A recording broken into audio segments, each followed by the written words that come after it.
You do realize that being fat is you just acting on behaviors that lead you toward being fat, right?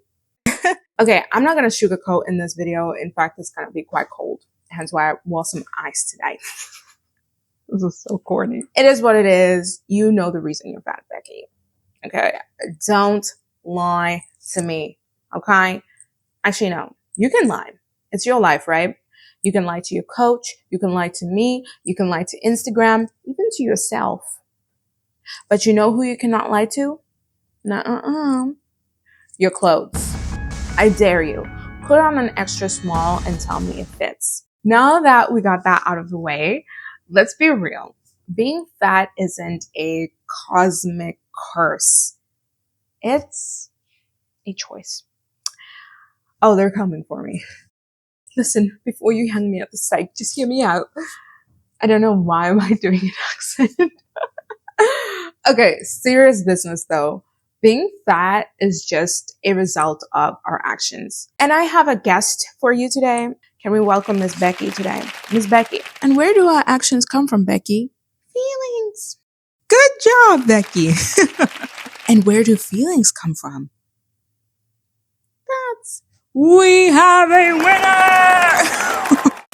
Okay, so if our thoughts inform our decisions and our decisions inform our feelings, which then inform our actions, hence leading to the results of our behaviors, being fat is a behavioral problem.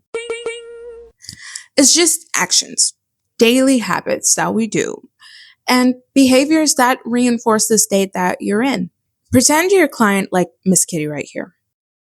And I ask you, are you skipping your workouts? Have you been eating out of boredom or stress lately? And you still can't lose weight?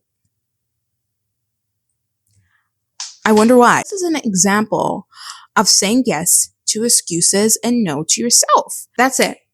Simple, brutal, but true. And yes, I get it. Life happens. You go to a party and you have a bit of cake and then you feel bad and then you end up binging and blah, blah, blah. But we're not going to be feeling bad for the stuff that we put in our mouths anymore. Okay? Because if you're honest with yourself, you know which behaviors are keeping you stuck. If you know that every time you don't meal prep, you end up eating takeout, guess what you should be focusing on? Meal prepping.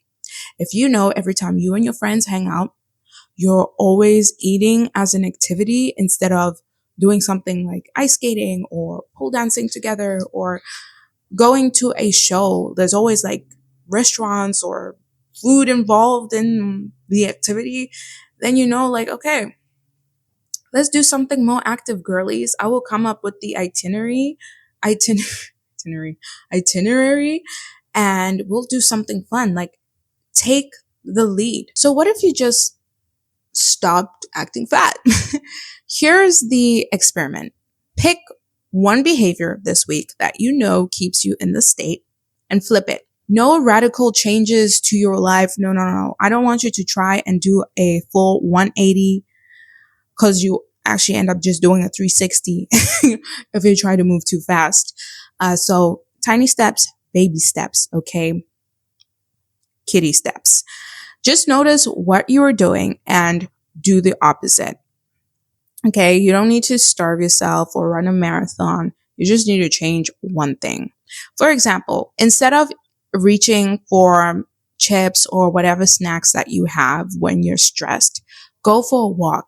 Like, I cannot tell you how many times, like, I have been so stressed to the point where I just wanted to be out of my body, and going for a walk kind of does that for me. Like, once I go out, I put on my headphones and I'm walking in a park, especially like by the trail, by like a trail next to like water or whatever. Like, I go to like big parks just to take a walk, and the wind on my skin, it just feels lovely.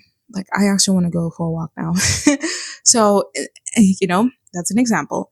Another example is, instead of canceling plans because you feel fat, which fat is not a feeling, by the way.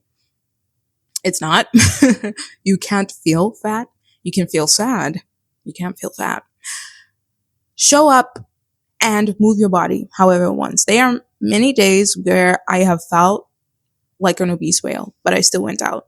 And halfway through the event or whatever I'm doing, I just realized like, holy crap, like I'm okay. Like I'm honestly okay. Like literally 2 weeks ago, I had this serious case of bloating because I ate from Starbucks. Literally, I don't know what they put in Starbucks, but every time I've ever eaten or drank something at Starbucks, I always get like an allergic reaction. And I knew that I shouldn't, but what is it? A gift card. And I was like, oh, wouldn't it be nice if I just got a sandwich because I didn't prep? Yeah. And that shit fucked me up. Okay. Okay. Another example, instead of scrolling for hours, spend 15 minutes doing something that you love. Like, and it doesn't, and the thing with being skinny, like adopting the skinny mindset is it doesn't have to relate to just things, health. Being skinny means improving your life, being the best version of yourself in a holistic way without rigid diets or rigid routines. It's just creating rituals that you enjoy, not perfectionism. It's pleasure over discipline. It's not about punishment. It's about conscious choice. Okay? Because when we do behaviors, that's unconscious decision making. But when we pause before we make a decision, that is conscious choice. Every tiny behavior shift rewires the story that you are living. If you continuously choose to decide and persist in the decision that you are skinny with 2 E's, you will achieve your goal weight without even realizing it. You'll wake up one day and be like, holy crap, I need to buy a whole new set of clothes. That literally happened to me this summer. Like, it was crazy. Like, I didn't have clothes this whole summer.